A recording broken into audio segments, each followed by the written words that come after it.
नमस्कार, आप देख रहे हैं प्रदेश का नंबर 1 और सबसे भरोसेमंद news channel India news Haryana और मैं हूं आपके साथ आयुष चित्रांश। लोकसभा चुनाव का काउंटडाउन शुरू हो चुका है और ऐसे में 28 विपक्षी दलों की इंडिया गठबंधन की चौथी बैठक में जल्द से जल्द सीट बंटवारा करने पर आम सहमति बनी। टीएमसी जैसे दलों ने 31 दिसंबर तक सीट बंटवारा करने की मांग की। हालांकि बैठक में तय यह हुआ कि 15 जनवरी तक ज्यादातर राज्यों में सीटों को बांट लिया जाए। अब सीट बंटवारे को लेकर के पार्टियों के बीच में राज्य के स्तर पर बात होगी और ज्यादातर राज्यों में वहां की क्षेत्रीय पार्टी और कांग्रेस के बीच में यह बातचीत होनी है। हालांकि ये कवायद इतनी आसान भी नहीं है। कम से कम आधा दर्जन राज्य ऐसे हैं जहां पर सीट बंटवारे पर पेच बेहद जटिल है। हरियाणा में भी इंडिया गठबंधन की राहें आसान नहीं होंगी। भूपेंद्र हुड्डा ने कहा है कि हम सभी सीटों को क्लेम करते हैं, लेकिन कोई आएगा तो देखेंगे कि क्या पैरामीटर होंगे।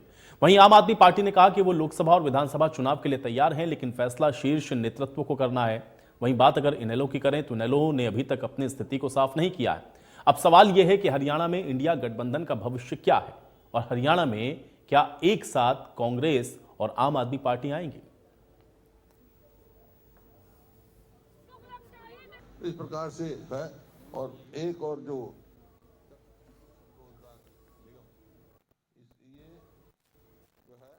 आपने कभी सोचा कि राहुल गांधी जेल क्यों नहीं जाते, सोनिया गांधी जेल क्यों नहीं जाती, भूपेंद्र हुड्डा जी जेल क्यों नहीं जाते? ये सब इसलिए जेल नहीं जाते क्योंकि ये बीजेपी के लिए खतरा नहीं है। आम आदमी पार्टी बीजेपी के लिए सबसे बड़ा खतरा है। बीजेपी भी ये मानती है। जैसे ही हमारी बदलाव यात्रा शुरू हुई, बीजेपी ने वीडियो जारी किया कि आम आदमी पार्टी की बदलाव यात्रा से मत जुड़ना। लोगों ने रिजेक्ट कर दिया उनके इस वीडियो को, लेकिन इससे ये पता चल गया कि बीजेपी को आम आदमी पार्टी से खतरा है। इसलिए वो केजरीवाल जी को खत्म करना चाहते हैं, आम आदमी पार्टी को खत्म करना चाहते हैं, लेकिन इनके चाहने से कुछ होता नहीं है। अंग्रेज भी चाहते थे शहीद भगत सिंह जी को फांसी चढ़ा दो, फिर कौन आज़ादी मांगेगा, लेकिन उनके चाहने से कुछ हुआ नहीं, आज़ादी मिली। इसी तरह से जिसको जेल भेजना है भेज दो, जिसको गोली मारनी हो मार दो, जिसको लाठियां चलानी है चला दो। ये बदलाव होके रहेगा, हर हालत में होके रहेगा। और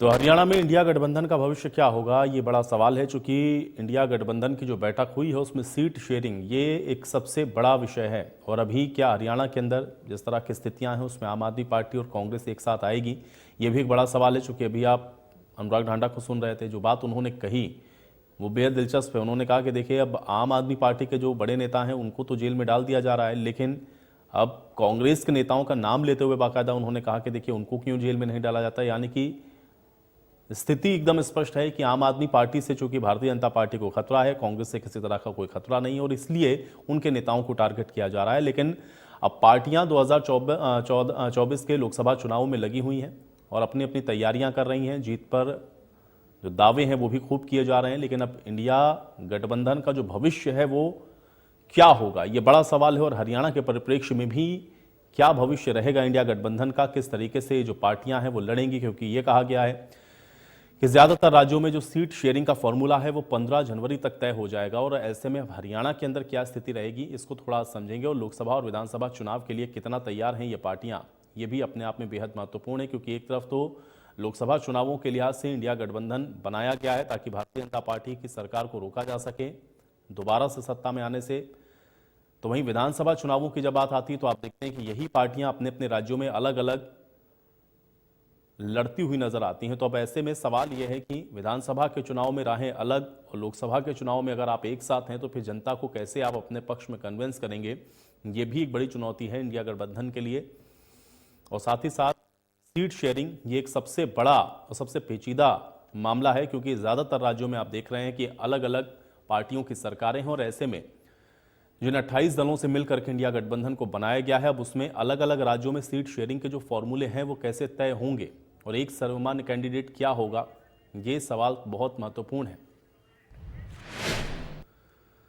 तो अब आम चुनाव से पहले परिवारवाद को लेकर के भी सियासत खूब गरमाई हुई है। मुख्यमंत्री मनोहर लाल ने कांग्रेस को हरियाणा में चेहरा बदलने की सलाह दे दी है, तो वहीं कांग्रेस का भी इस पर जवाब आया है। प्रभु भी 10 साल शासन कर गए, लेकिन जैसे ही सोनिया गांधी ने और राहुल गांधी को आगे बढ़ाने के लिए प्रयत्न किया तो 2009 के बाद तो भूल भाल गए सब, क्या हुआ क्या नहीं हुआ। और लौट करके कांग्रेस को खड़ा करने के लिए वो आए तो बड़ी अच्छी बात है। और उसके साथ साथ मैं तो अपने नेता प्रतिपक्ष को भी कहूंगा कि हरियाणा में कांग्रेस को जिंदा रखना है तो किसी और को आगे बढ़ाएं। अगर ये भी दीपेंद्र के पीछे लगे रहेंगे तो जैसे वहां हालत हुई यहाँ भी वैसे रहेगी। कांग्रेस 10 सीट संसद में जीते, ये तो हम सबका लक्ष्य है। जो लोग इस कमरे में उनका भी, और जो लोग इस कमरे में नहीं है उनका भी। इसमें कोई मतभेद होने का प्रश्न हो ही नहीं सकता। कांग्रेस 10 सीट संसद में जीते, ये तो हम सबका लक्ष्य है। जो लोग इस कमरे में उनका भी, और जो लोग इस कमरे में नहीं है उनका भी। इसमें कोई मतभेद होने का प्रश्न हो ही नहीं सकता। कांग्रेस 10 सीट संसद में जीते, ये तो हम सबका लक्ष्य है। जो लोग इस कमरे में उनका भी, और जो लोग इस कमरे में नहीं है उनका भी। इसमें कोई मतभेद होने का प्रश्न हो ही नहीं सकता। तो कुल मिलाकर के अब क्योंकि 2024 के लोकसभा चुनाव में वक्त ज्यादा नहीं है, इसलिए पार्टियां अपने अपने दावे कर रही हैं, लेकिन इन्हीं से जुड़े हुए कुछ सवाल हैं। देखिए, हरियाणा में इंडिया गठबंधन का भविष्य क्या होगा? आज की बहस का सवाल ये एक अहम है। हरियाणा में एक साथ क्या कांग्रेस और आम आदमी पार्टी आ जाएंगी? ये भी सवाल है। परिवारवाद की राजनीति कौन कर रहा है? ये सवाल हमेशा से रहा और इस बार भी यही सवाल है। लेकिन इन सब के बीच में अहम बात यह है कि आखिर ये जो इंडिया गठबंधन की बैठक हुई है उसका जो भविष्य है वो हरियाणा के परिप्रेक्ष्य में क्या रहेगा, इसको समझते हैं। कुछ मेहमान हमारे साथ जुड़ गए हैं, पहले उनका परिचय करवाते हैं। प्रोफेसर विधु रावल हमारे साथ जुड़े हुए हैं, भारतीय जनता पार्टी के प्रवक्ता हैं। विधु रावल जी, स्वागत है आपका चर्चा में। सुरेश रोड जी हमारे साथ जुड़े हुए हैं, कांग्रेस पार्टी के प्रवक्ता हैं। सुरेश रोड जी, आपका स्वागत। रजत पंजेटा जी हमारे साथ जुड़े हुए हैं, इंडियन नेशनल लोकदल के प्रवक्ता हैं। रजत पंजेटा जी, आपका भी स्वागत।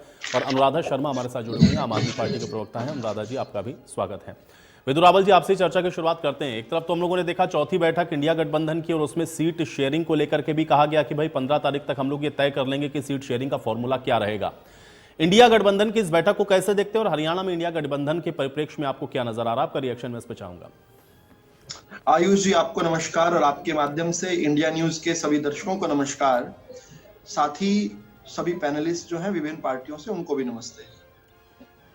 मुझे फोन के अंदर एक रिपीटेड वॉइस आ रही है जो जी विधु रावल जी, मैं उसको फिक्स करवाता हूं, अपनी बात रखें।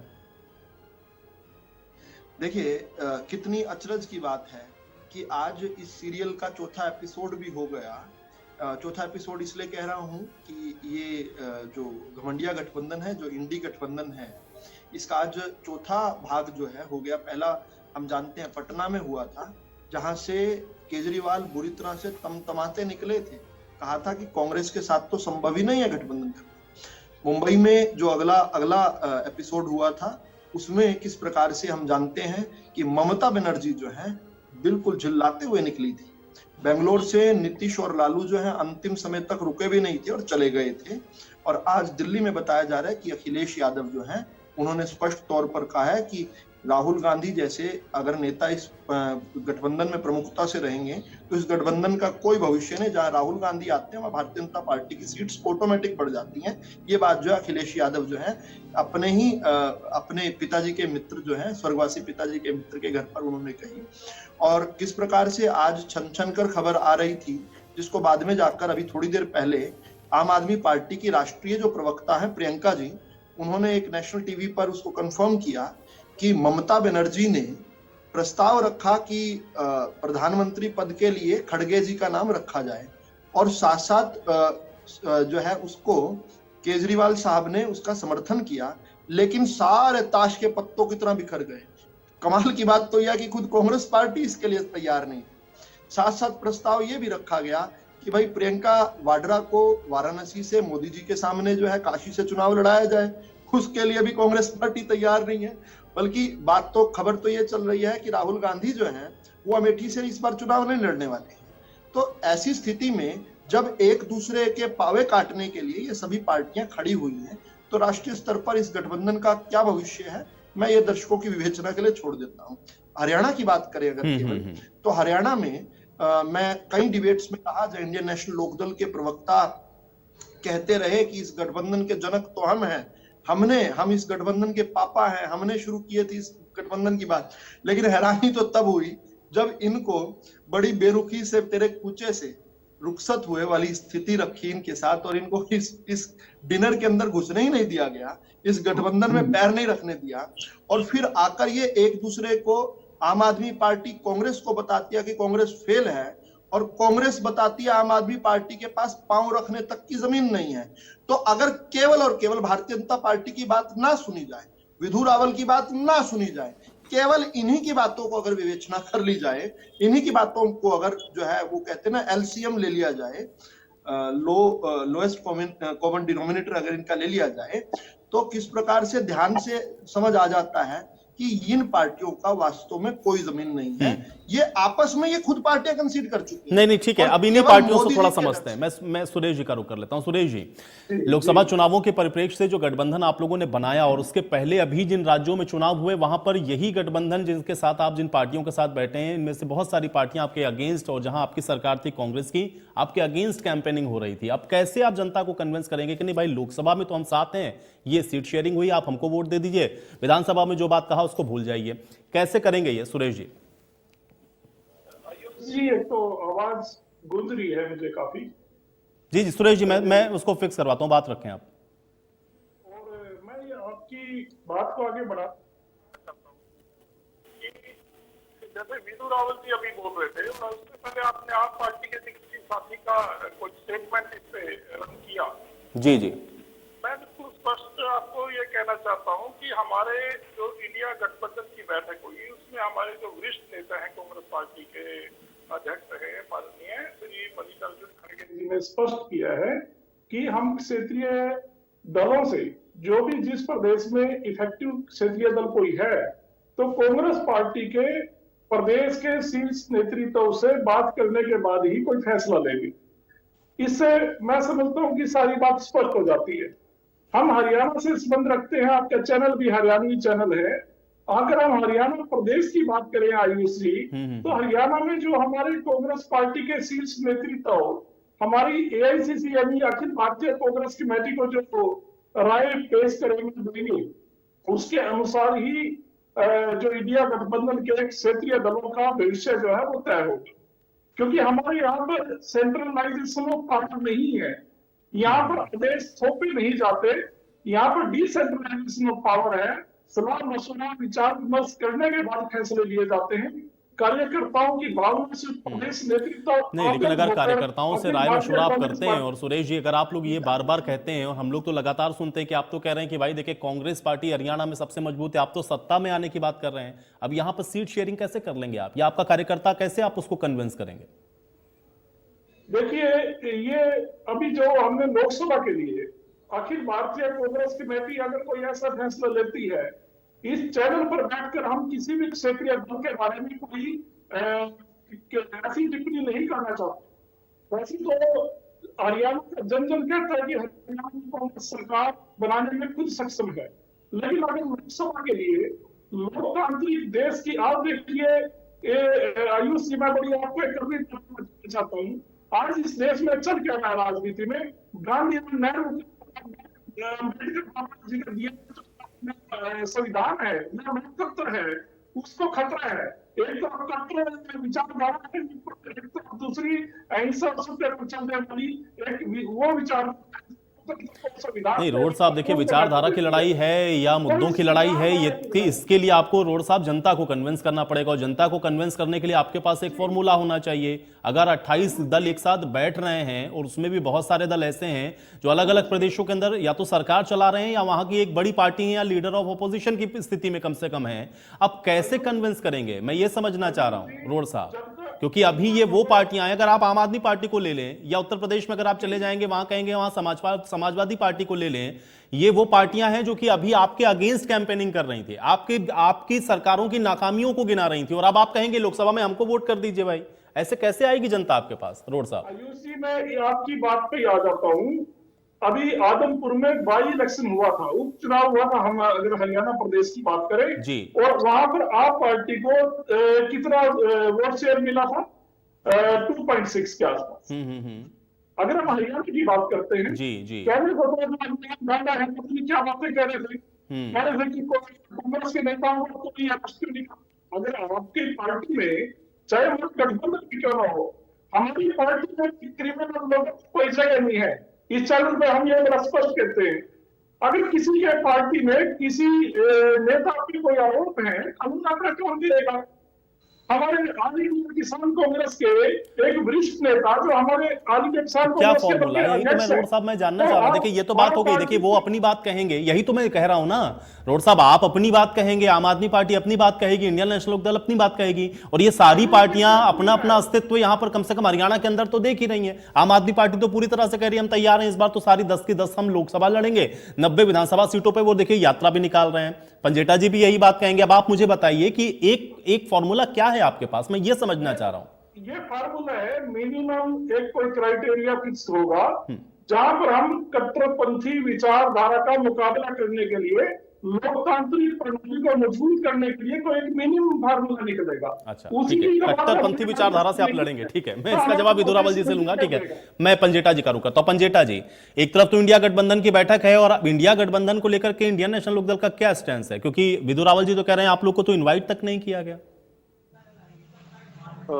देखिए, विदुर रावल जी का अपनी सोच है, लेकिन हमने जो पिछले साल जो फतेहाबाद के अंदर एक थर्ड फ्रंट की हमने नींव रखी थी, और थर्ड फ्रंट की जब नींव रखी थी तो वहां के स्टेज के ऊपर से सभी नेताओं ने जो वहां उपस्थित थे, और हमारा आज का उनके साथ कोई नाता नहीं है, और केवल ये राजनीतिक रिश्ता भी नहीं है। आप अगर पूरा इतिहास उठा के देखेंगे अगर, तो स्वर्गीय ताऊ देवीलाल जी के समय से हमारी एक इनके साथ जो भी मौजूद थे, चाहे नीतीश जी, लालू जी, फारूक अब्दुल्ला जी, हमारे मतलब जब हम सम्मान दिवस रखते हैं स्वर्गीय ताऊ देवीलाल जी के सम्मान में, तो हम इन्हें वैसे भी बुलाते हैं।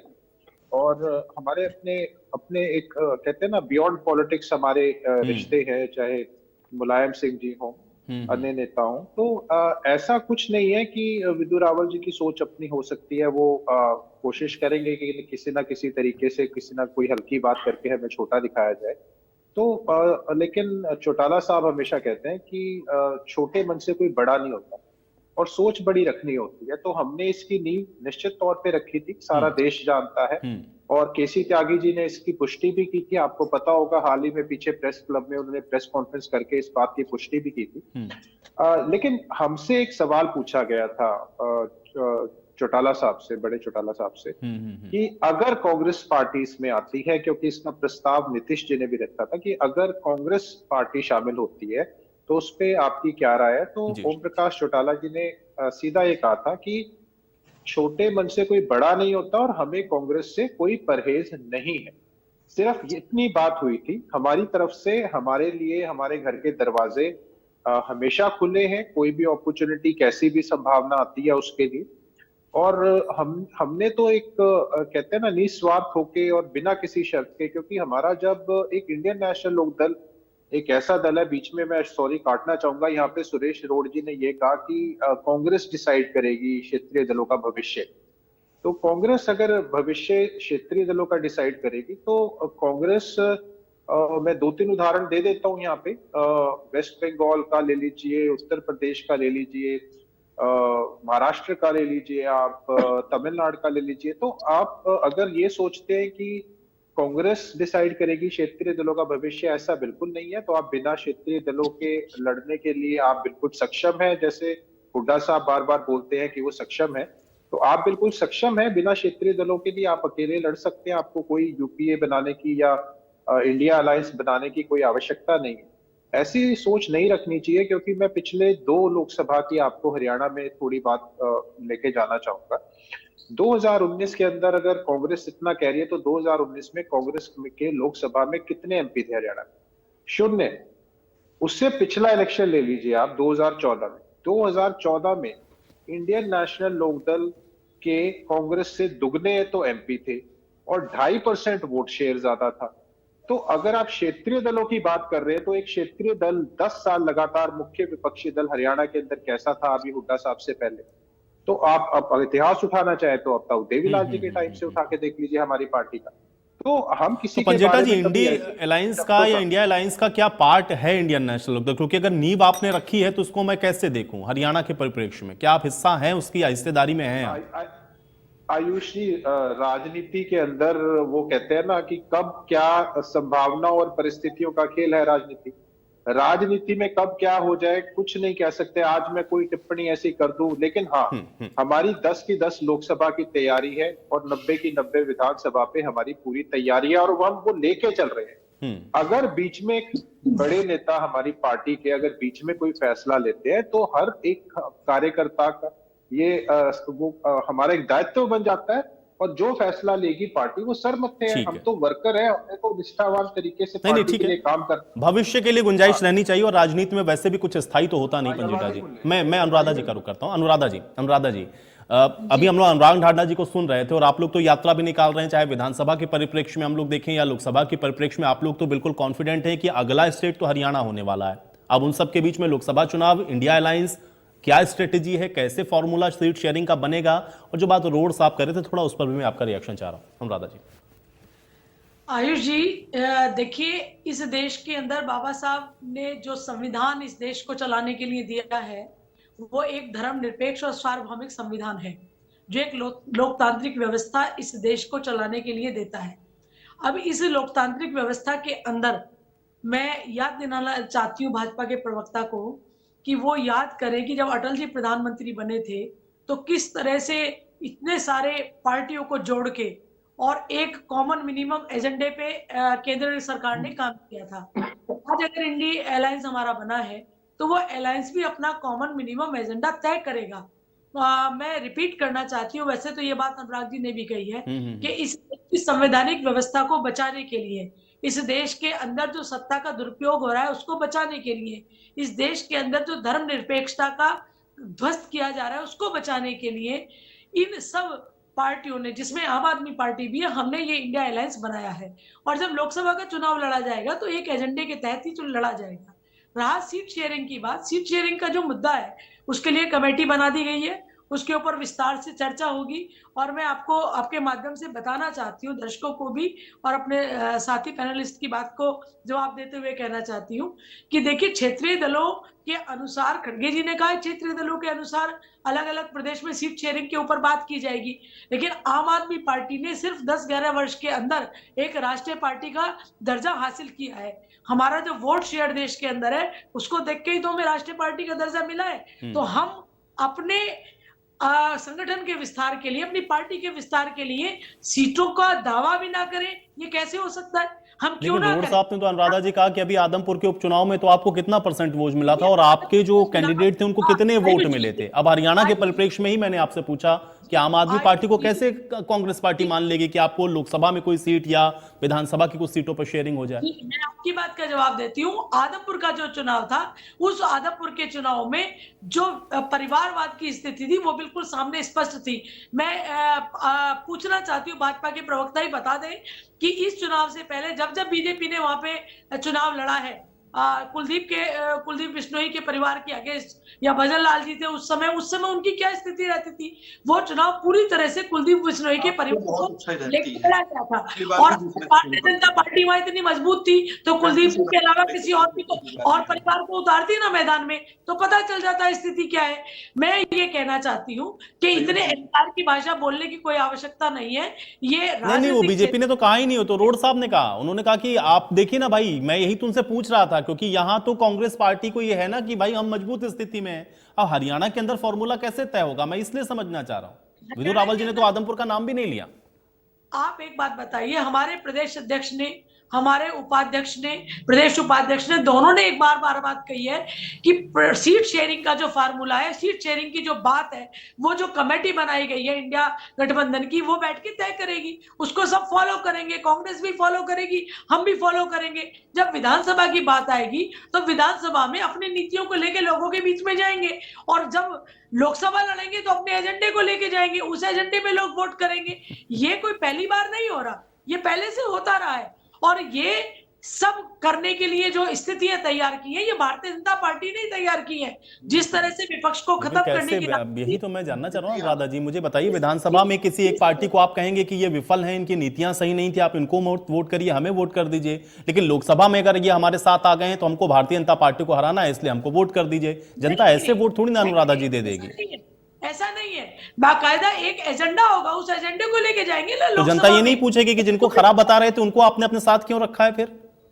नहीं नहीं, आप एक बात बताइए मुझे, जिस तरह से आज एक दमन चक्र भारतीय जनता पार्टी ने पूरे देश के अंदर चला रखा है, उस नहीं तो ठीक है, ये लड़ाई तो भारतीय जनता पार्टी के खिलाफ हो गई। फिर राज्यों में अब जैसे मैं कांग्रेस का ही एग्जांपल लेता हूं ना, अभी आपने मध्य प्रदेश में क्या कांग्रेस पार्टी के खिलाफ क्या कहा, या राजस्थान में आप क्या कह रहे थे कैंपेनिंग में, वहां तो सरकार जहां जहां ये चला रहे थे छत्तीसगढ़ में या राजस्थान में, वहां तो आप इनके अगेंस्ट कह रहे थे कि ये सरकार नहीं चला पाते हैं या इनके पास नीतियां इनकी बेहतर नहीं है, आम आदमी पार्टी के पास एजेंडा बढ़िया। आप मुझे बताइए, वहां तो आपने इनको खराब कहा, लेकिन अभी आपके साथ आ गए लोकसभा में। जनता ऐसे वोट करेगी क्या अनुराधा जी?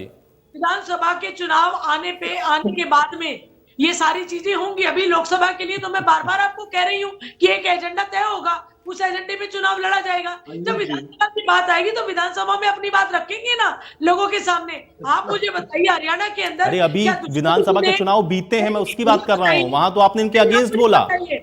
हरियाणा के अंदर क्या दुष्यंत जी ने बीजेपी के विरोध में वोट नहीं मांगा था?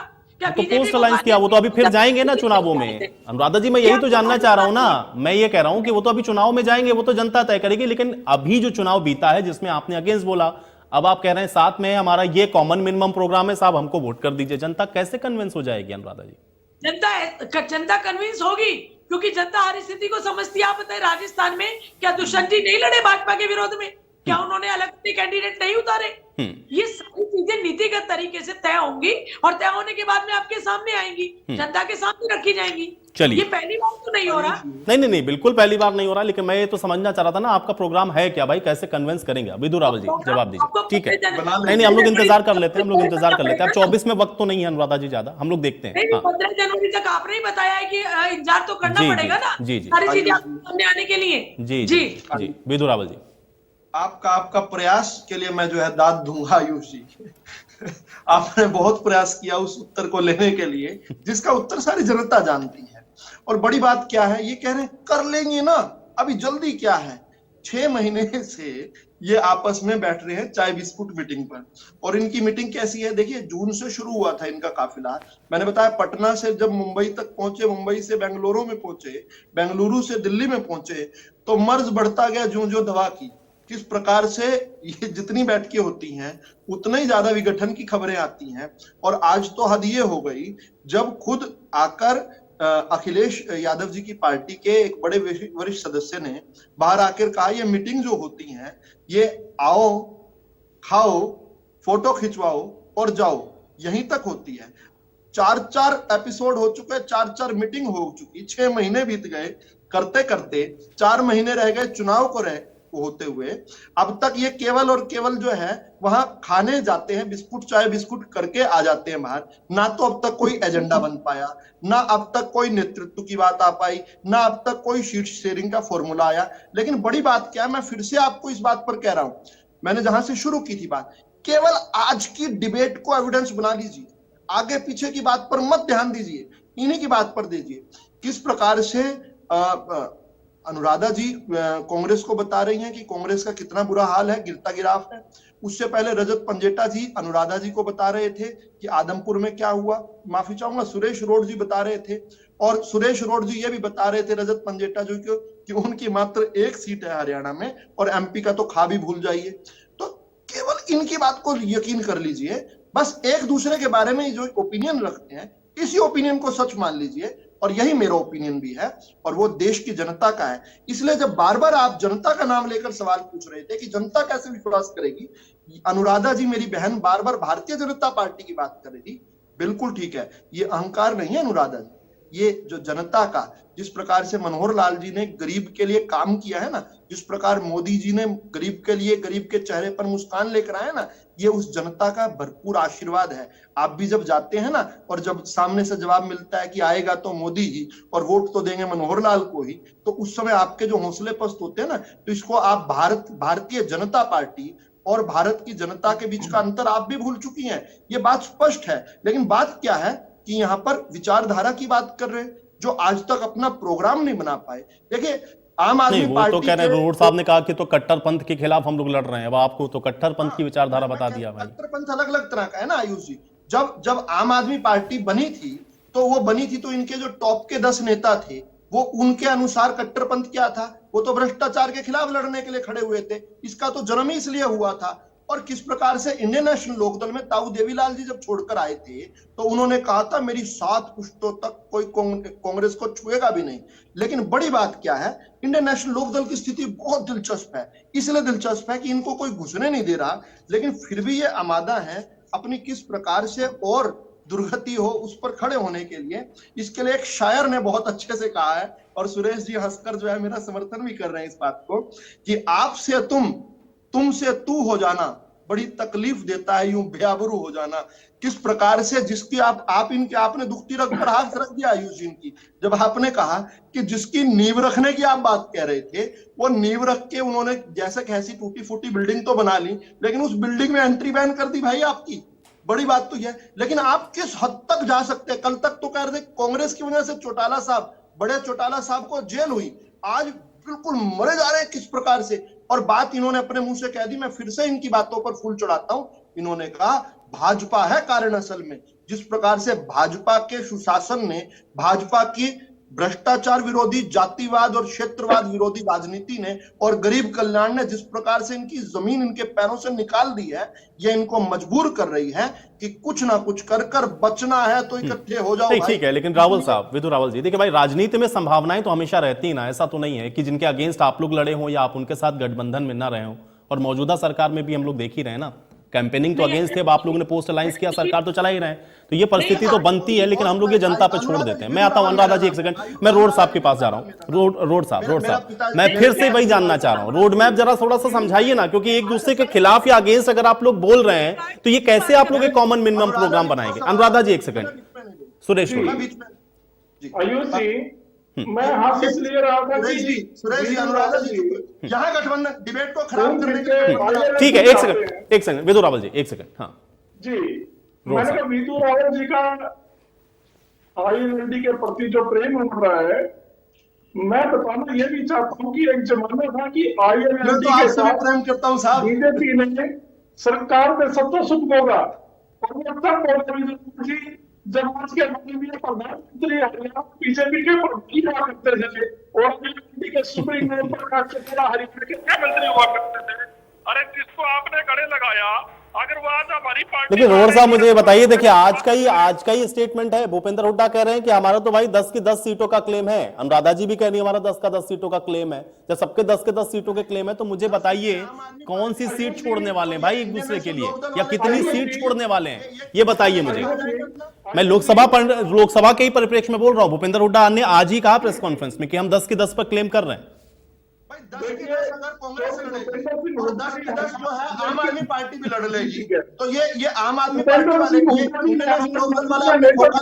समझ रहा हूं रावल जी, एक सेकंड, मैं इसीलिए रोड साहब से पूछ रहा हूं ना। रोड साहब मुझे बता दीजिए ना भाई, कौन सी सीट छोड़ रहे हैं इसमें से? 10 में से चलिए 9 मान लेता हूं मैं, एक कौन सी छोड़ रहे हैं, या एक उनको देंगे, 2 उनको देंगे, कैसे करेंगे? मैं यही तो जानना चाह रहा हूं।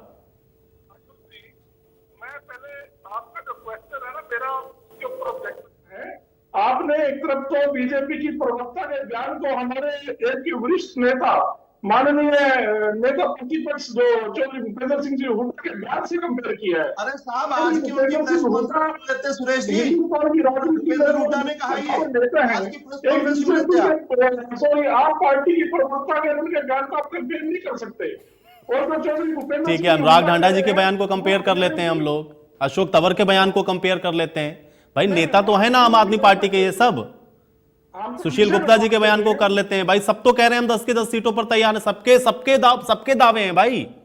आयुष जी, मैंने तो आपको परसेंटेज बता दी, लेकिन फिर भी चाहे वो पार्टी हो, चाहे वो आईएनएलडी हो, अगर कांग्रेस पार्टी की विचारधारा से सहमत होकर कांग्रेस पार्टी का साथ देते हैं, अच्छा 10 में से कितनी सीट छोड़ देंगे? रोड साहब, चलिए रोड साहब, आप भी इतने वरिष्ठ, आप भी कांग्रेस पार्टी के पुराने नेता हैं, मुझे ये बताइए भाई कि कितनी सीट छोड़ देंगे?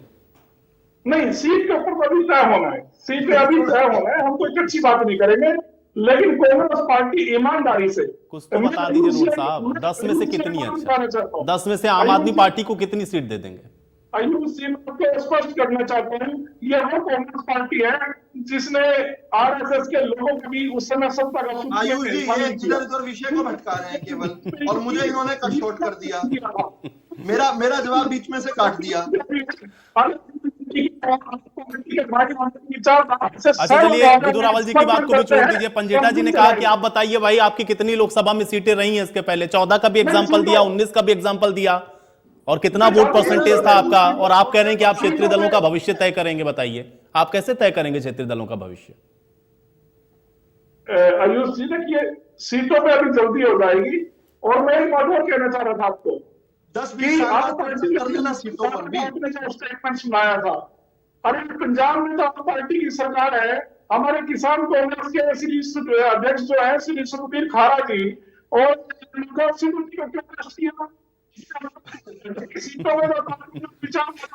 देखिए आप रावल साहब जो बात कह रहे थे आप तो उस पर ही मोहर लगा रहे हैं, यही तो कह रहे हैं कि इस डिबेट को ही देख लेगी जनता तो वो समझ जाएगी।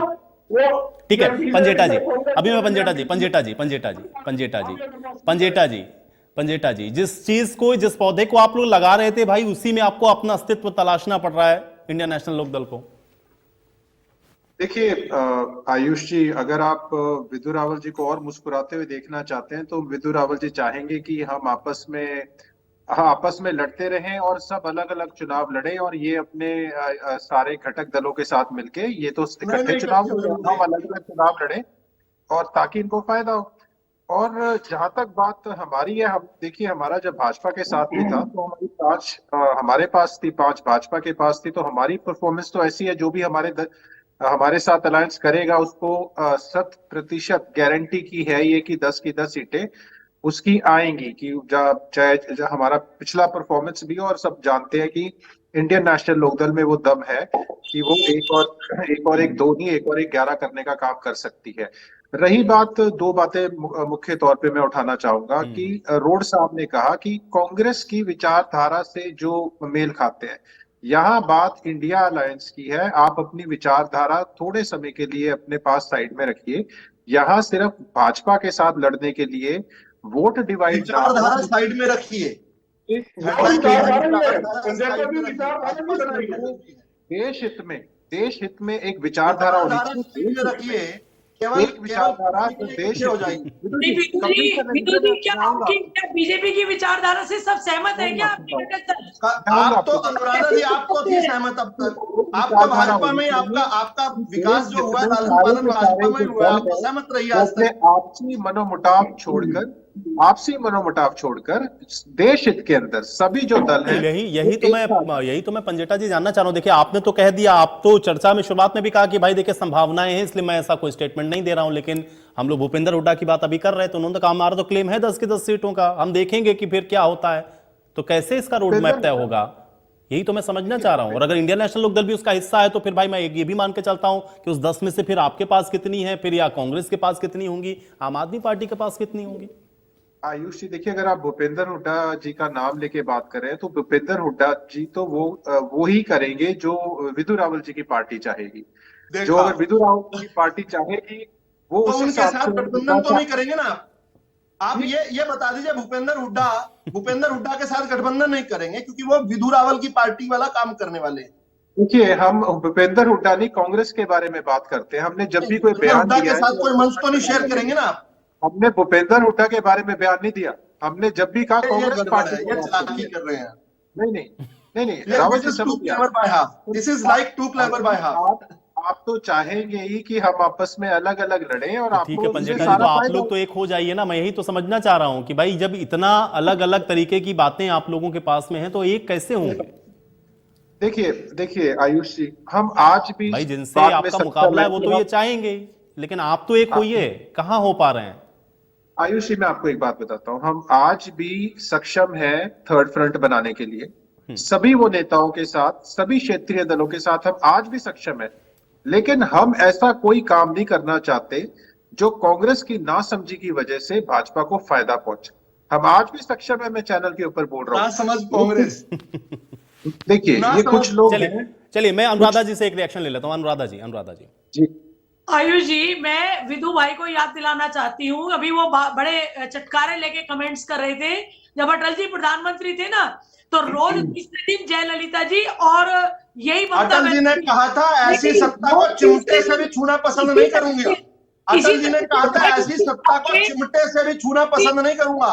अनुराधा जी उस समय आप चलिए, भाजपा एक में सेकंड थी। विदुर रावल जी, चिमटे से थोड़ी भी सी बात आ पूरे जाए, अनुराधा जी की बात आ जाए, संविधान हाँ को बात आ जाए, अनुराधा जी, हाँ सुनिए, इसी तरह से विदु भाई, इसी तरह से ममता बनर्जी और जयललिता जी रोज चाय बिस्किट खाने के लिए अटल जी के पास समर्थन वापसी का पत्र लेके स्वागत था उनका, और तो इतनी वापस शानदार सरकार चलाई उनके साथ, लेकिन एक बात- ऐसी सत्ता को चिमटे से भी छूना पसंद नहीं करेंगे, ऐसा कहा था। ऐतिहासिक वक्तव्य अटल जी का। मेरी बात सुन लीजिए, आप विचारधारा की बात कर रहे थे।